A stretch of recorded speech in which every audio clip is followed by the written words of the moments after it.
नमस्कार साथियों, स्वागत है आप सभी का अनअकैडमी पर। मैं हूं अंकित अवस्थी। आप हैं मेरे साथ में आज के इस सेशन में जिसमें आप पढ़ रहे हैं 15 मिनट में 15 सवाल। स्वागत करता हूं अपने सभी मित्रों का वाईफाई स्टडी 2.0 पर। मैं हूं अंकित अवस्थी। आज के 15 सवालों में पहला सवाल आपके सामने है। हाल ही में डीआरडीओ के द्वारा, सवाल ध्यान से देखिएगा, डीआरडीओ ने उन्नत अनुसंधान के लिए उत्कृष्टता केंद्र स्थापित करने के लिए निम्नलिखित में से किसके साथ समझौते ज्ञापन पर हस्ताक्षर किया है? तो मेरे प्यारे साथियों, हाल ही में डीआरडीओ ने एमओयू पर साइन किया है वर्तमान में आईआईएससी के साथ, इंडियन इंस्टीट्यूट ऑफ साइंस के साथ, जो कि कहां पर स्थित है? बेंगलुरु के अंदर स्थित है। भारत का बहुत ही प्रतिष्ठित रिसर्च इंस्टीट्यूट है मेरे प्यारे साथियों, जिसके साथ डीआरडीओ के द्वारा, defence research and development organisation के द्वारा एक एमओयू पर हस्ताक्षर किया गया है ताकि भविष्य में ये लोग मिलकर के एडवांस रिसर्च कर सकें। ये तथ्य आपको याद रहना चाहिए मेरे प्यारे साथियों। आईआईएससी का प्रीमियम प्रेमाइसिस बेंगलुरु में स्थित है, ये आपको पता होना चाहिए। ये मिलकर के एक जॉइंट एडवांस टेक्नोलॉजी प्रोग्राम चलाएंगे, यानी कि जेटीएपी चलाएंगे, जिसके अंतर्गत मिनिस्ट्रीज का भी इन्वॉल्वमेंट होगा। ये अपने आप में एक बहुत बड़ी अचीवमेंट है देश के लिए। मेरे प्यारे साथियों, इस एमओयू के अंदर कहा गया है कि डीआरडीओ जो है वो बहुत ही अच्छे से नई लेबोरेटरीज के विकास में, इक्विपमेंट के विकास में सरकार की, इसका इंस्टीट्यूट की मदद करेगा। ये कहना है डीआरडीओ की तरफ से, ठीक है ना।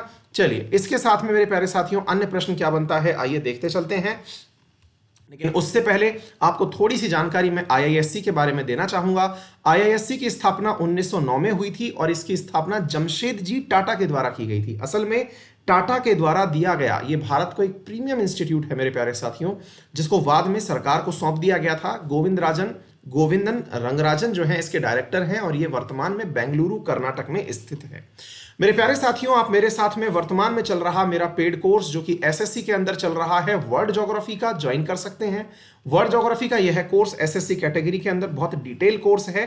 पुरानी अभी 2 क्लासेस निकली हैं, उन्हें भी आप देख पाएंगे। मेरी आने वाली तमाम क्लासेस भी आपको मिलेंगी। यहां पर मेरे द्वारा पढ़ाई के अतिरिक्त जो भी कंटेंट है वो पूरा रिटर्न में वो मिलता है, दोनों भाषाओं में मिलता है, हिंदी इंग्लिश डुअल कंटेंट मिलता है।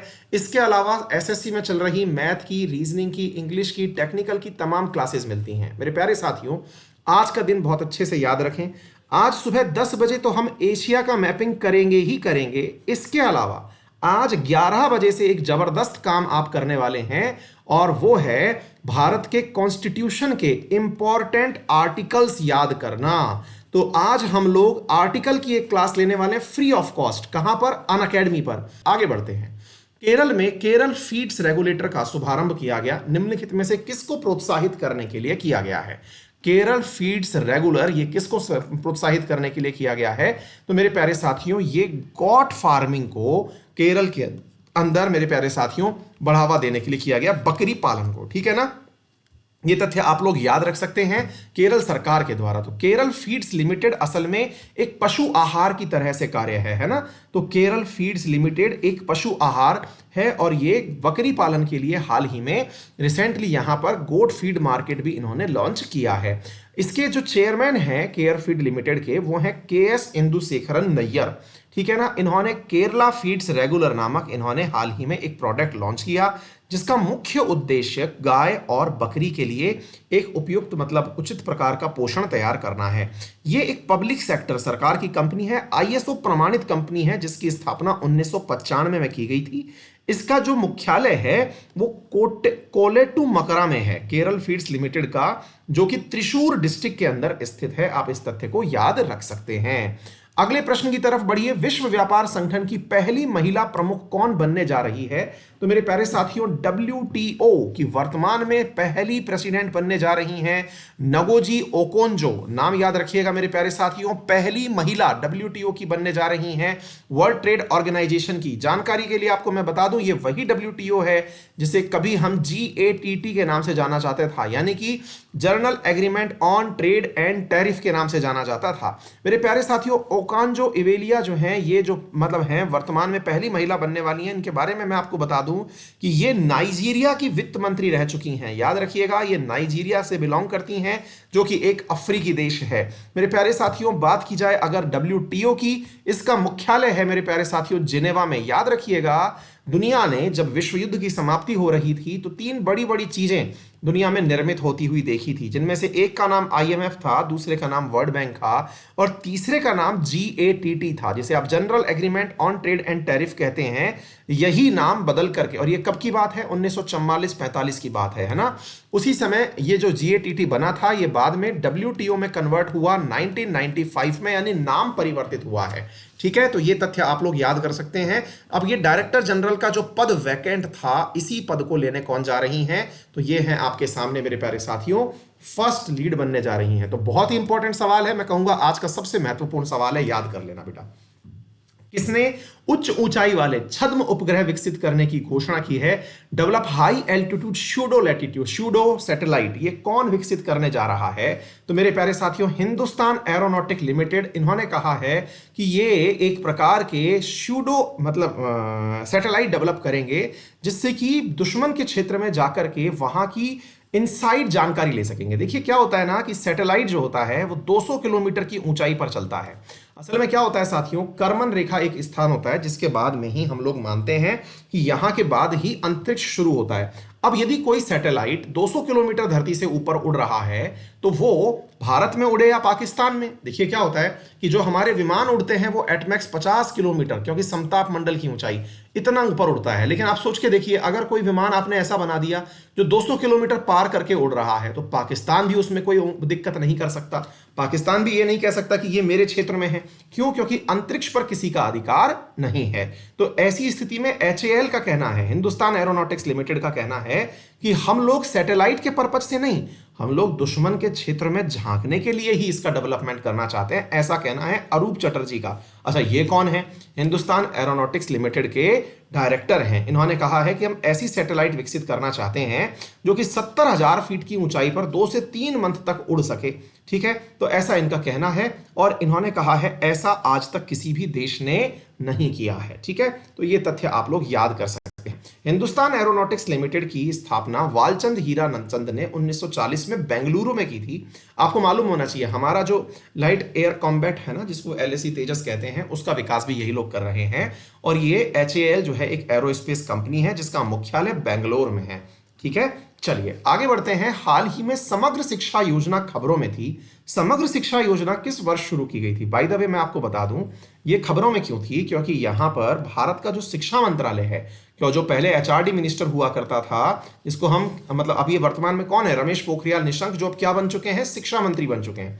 तो उन्होंने कहा है कि जो हमारे स्कूल्स हैं, जो कि समग्र शिक्षा इस मिशन के तहत जो 2018 में शुरू किया गया था, उसके तहत शुरू किए गए जो हमारे छात्रावास अथवा स्कूल हैं, उनका नाम बदल करके सुभाष चंद्र बोस जी के नाम पर कर दिया जाएगा, ऐसा कहना है भारत के शिक्षा मंत्री का। ठीक है बेटा, तो Netaji Subhash Chandra Bose residential school and hostel नाम हो जाएगा। समग्र शिक्षा अभियान के तहत खुले हुए आवासीय विद्यालयों का और छात्रावासों का नाम बदल करके ये कर दिया जाएगा। ठीक है ना, तो ये लोगों में एक उत्साह भरने का, जोश भरने का कार्य करेगा, ऐसा करना। ठीक है बेटा, चलिए इसके अलावा अगर आपको जानकारी चाहिए कि समग्र शिक्षा अभियान कब शुरू हुआ था, तो मेरे प्यारे साथियों इसकी शुरुआत 24 मई 2018 को शुरू की गई थी, जिसमें 3 अभियानों को मिलाया गया था। कौन कौन से थे? सर्व शिक्षा अभियान, याद कर लीजिएगा, दूसरा था राष्ट्रीय माध्यमिक शिक्षा अभियान और तीसरा था, मतलब इसी के अंदर ही टीचर एजुकेशन भी इन्वॉल्व था। और इस प्रकार से मेरे प्यारे साथियों समग्र शिक्षा अभियान को बना दिया गया था। ठीक है ना,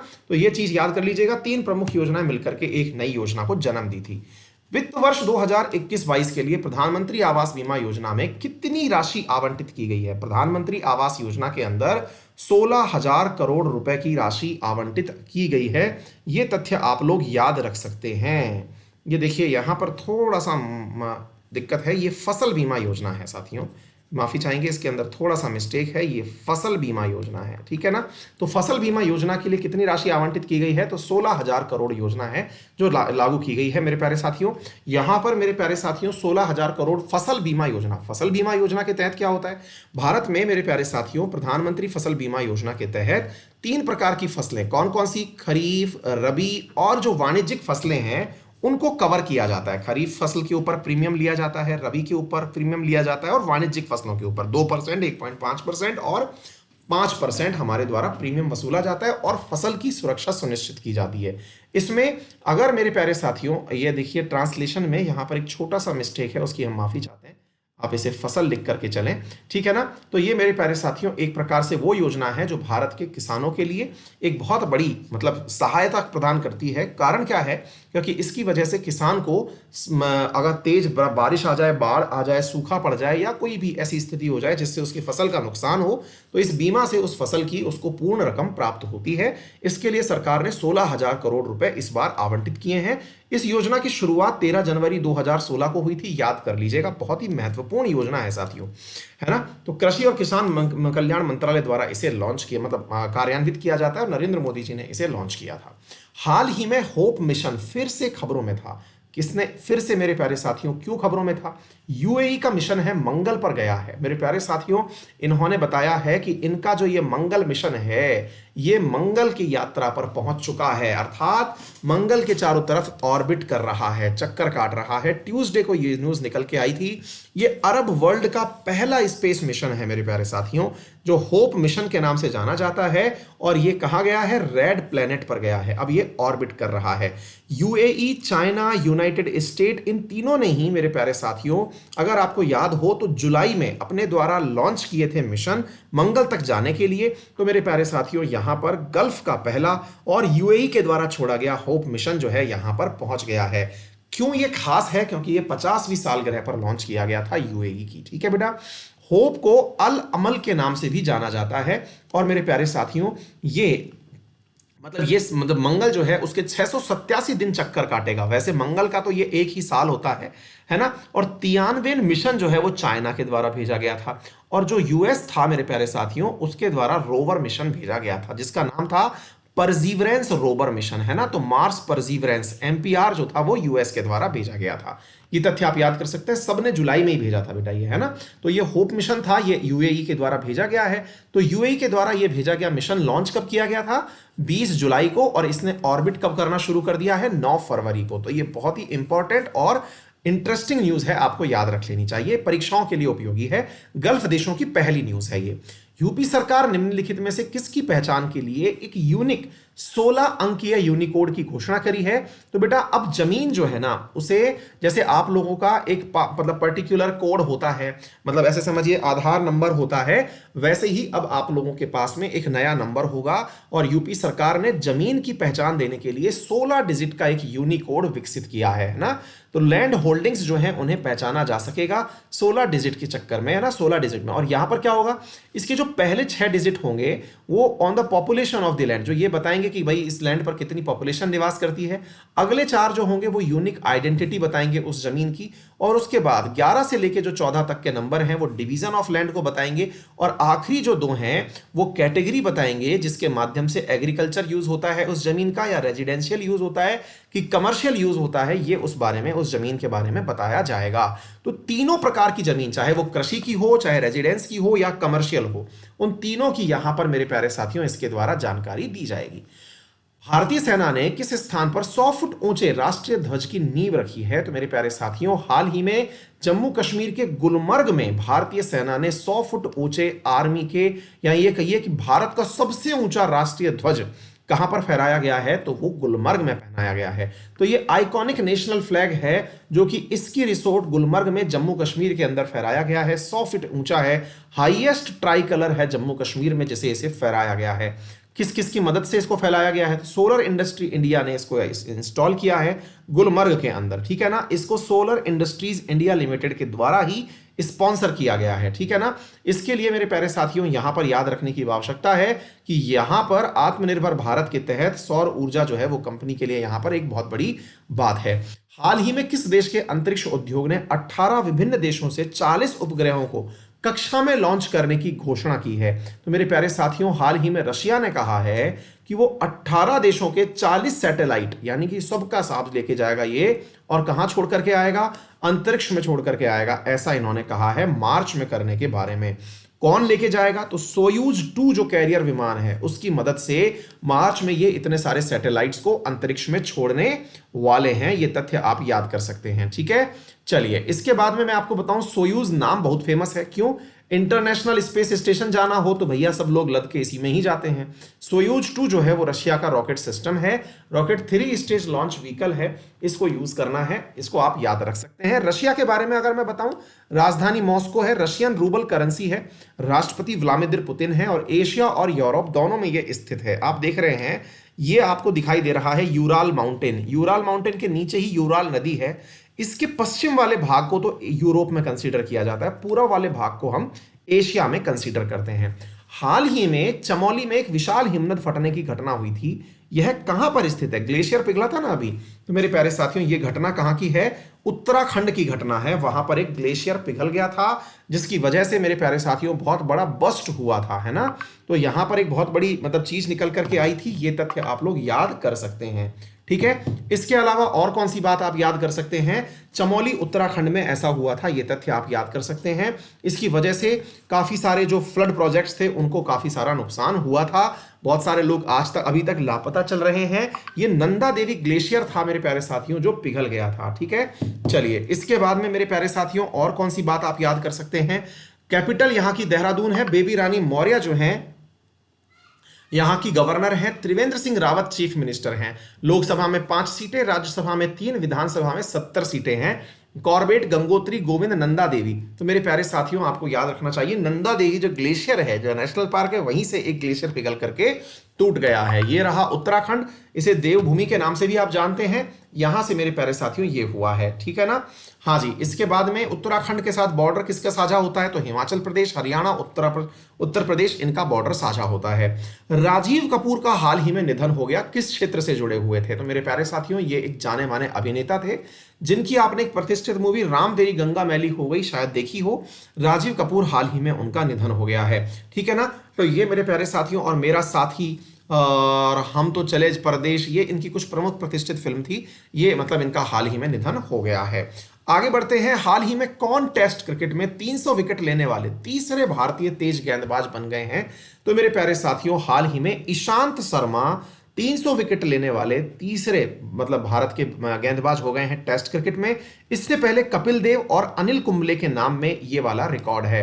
तो मेरे प्यारे साथियों 300 विकेट लेने वाले मतलब ये भारतीय बन गए हैं, इनको आप याद कर सकते हैं। टेस्ट क्रिकेट में लेने वाले देश के 6ठे भारतीय और तीसरे पेसर बन गए हैं। कुंबले और कपिल के अलावा रविचंद्रन अश्विन, हरभजन सिंह और जहीर खान ने भी ये लैंडमार्क हासिल किया। तो पेस यानी तेज गेंदबाज के रूप में 300 विकेट पूरे करने वाले ये कौन से हो गए हैं? तीसरे। और अगर ओवरऑल देखा जाए तो ये 6ठे हो गए हैं। आर अश्विन, हरभजन जो हैं, रवि, ये जो है मतलब इनको आप लोग कुंबले सहित अगर देखें तो इन्हें आप लोग मतलब स्पिनर भी कहते हैं, ठीक है ना। आगे बढ़ते हैं मेरे प्यारे साथियों इनके बारे में थोड़ी अन्य जानकारियों के लिए।